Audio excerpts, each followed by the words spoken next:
Hello.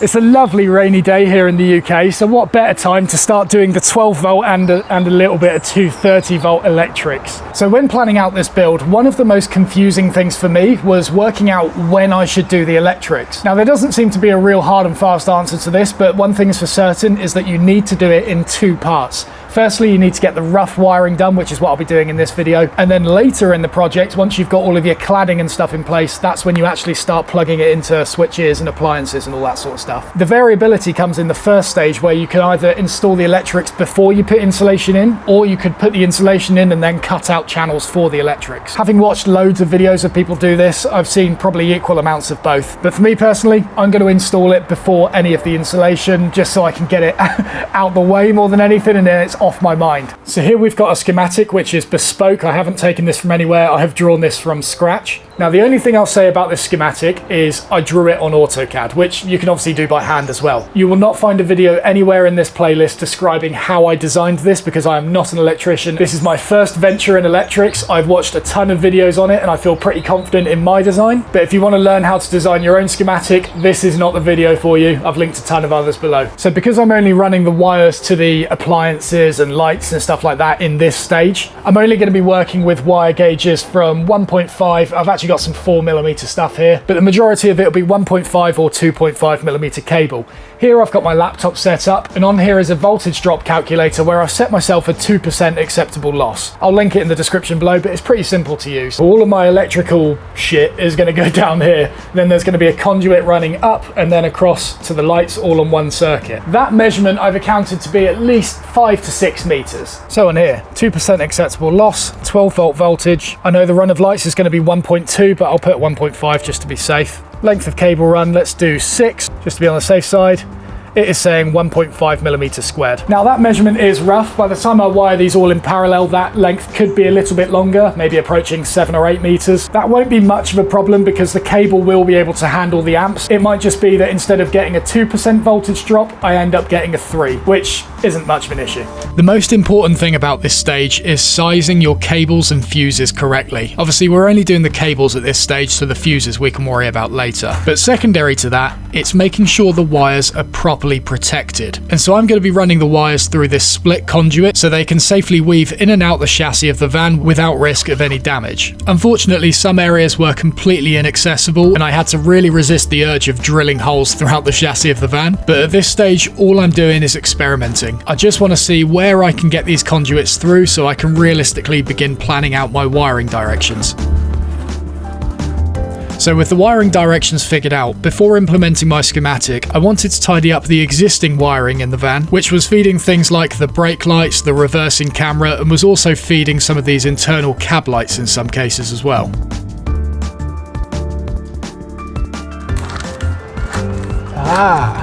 Yeah, I'm kind of ashamed to admit how long it took me to figure this thing out. It's just a little tool that helps you insert wires into split conduit. It's pretty cool. It just pops up on Amazon while I was buying the conduit and thought, hey, I'll give it a go. And it definitely made the job a lot easier. So I'll stick a link to it below.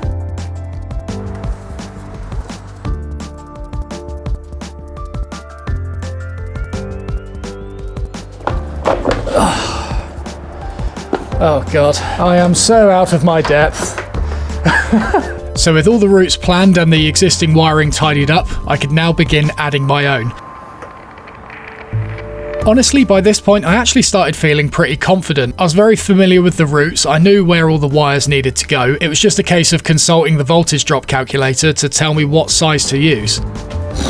The only thing I would say here is when you're rough sizing cables, leave plenty of excess on the fuseboard end and at the load end, because I was a little bit stingy with this and it just made things a bit more difficult than they would have otherwise been later on.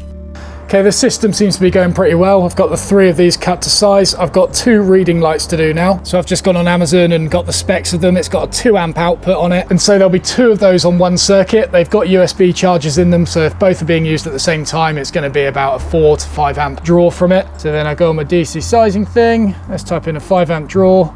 See, so at a 3% acceptable loss over that length, it's saying to use 4mm, but at a 4% acceptable loss, it's still saying 2.5. So 2.5 will be all right for that. According to the website, anything below a 4% voltage drop is good. And so I was ideally aiming for 2, but if that meant using a really thick cable, such as a 4mm, I just had to find a compromise, most of the time being 2.5mm. I'm pretty sure this is fairly overkill because this is for my water pump, which if I remember correctly, has a sort of spike in the load at the start and then is all right after that. But hey ho, better to be safe, innit?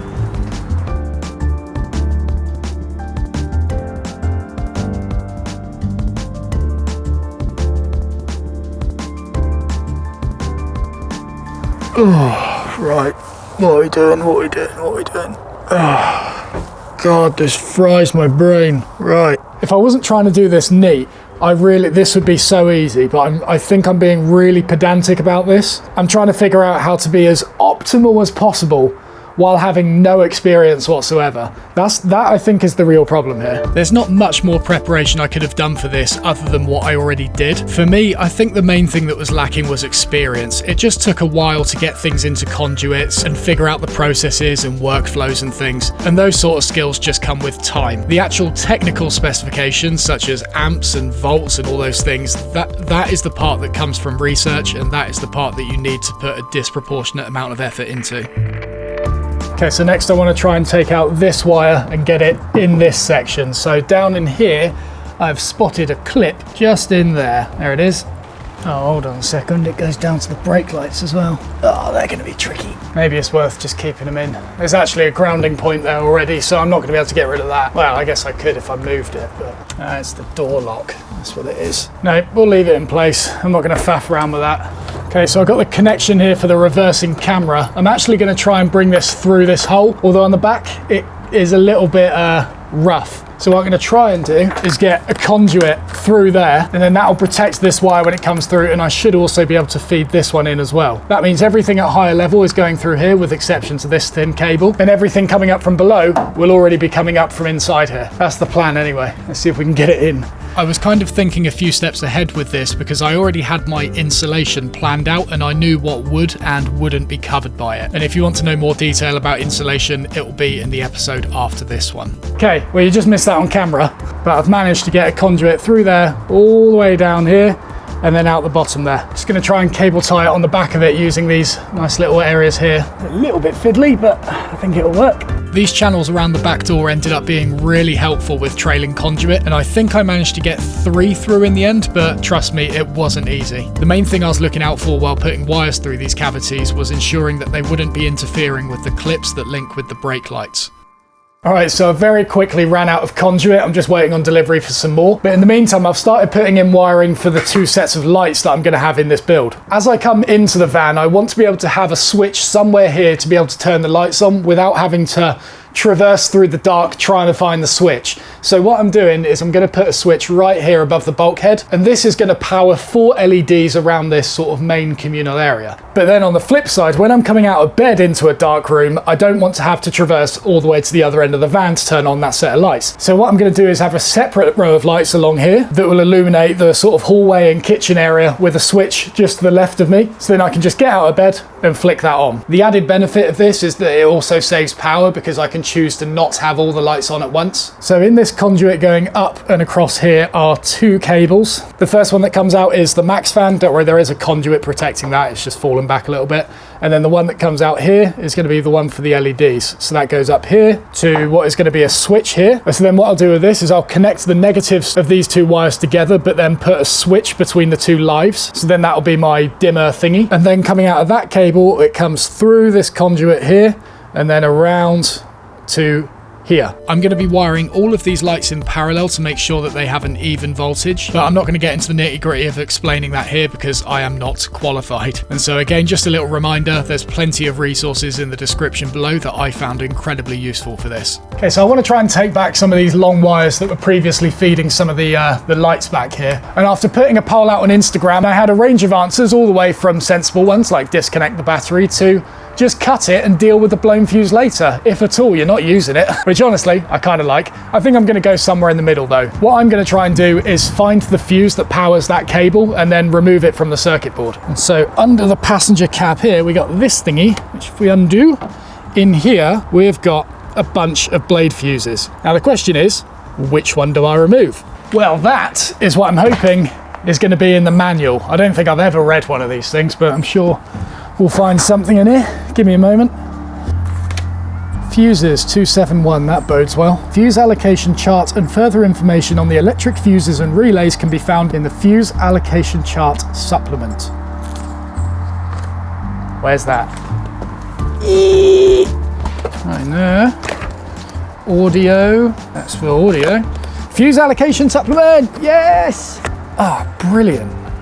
Right, okay, so I've just attached these clips to the lights and we're gonna get a multimeter to see if we've got any voltage going through it. I'm aware you could do things like a continuity test, but I'm not too familiar with how these things work. The only thing I've figured out so far is the voltage reading, so this should be fine. 2.6 volts. All right, we're getting stuff. I mean, yeah, the lighting in here has definitely been dead for a while. So, okay, 2.6 volts. Let's keep that there.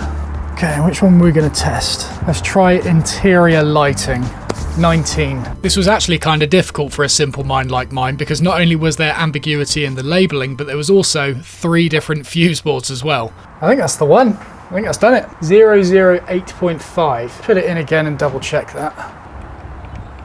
Yeah, there you go. 2 volts.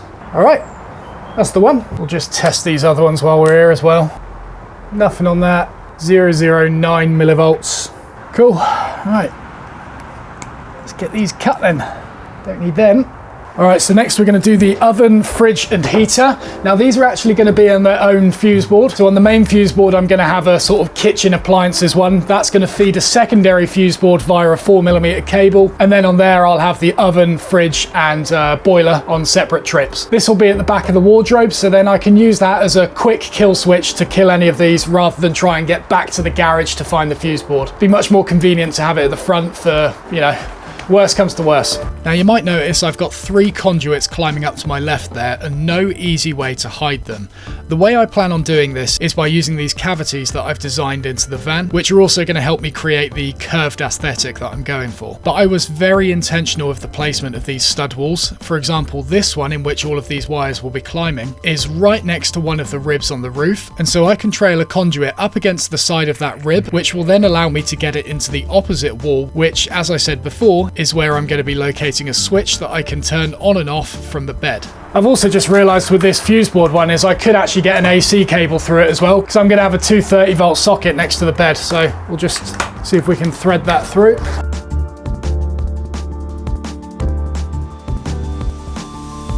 Alright, so next we got this rear max fan. I'm pretty sure I can get it through this corner section here. I've already got 2 conduits going through it, but I reckon I could get 1 more in there. Let's give it a go.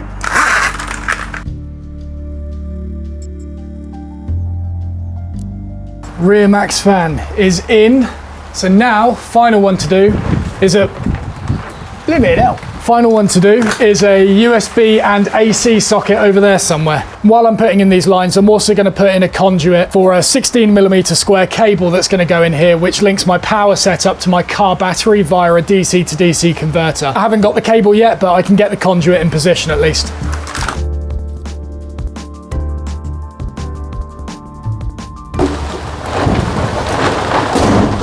Jesus Christ, bloody hell! God. So with everything threaded through, I relabeled all of the cables so they were nice and tidy and uniform, because I'd kind of just scribbled things on there before, and most importantly, conducted a continuity test to make sure the cables were capable of carrying a load. Lovely.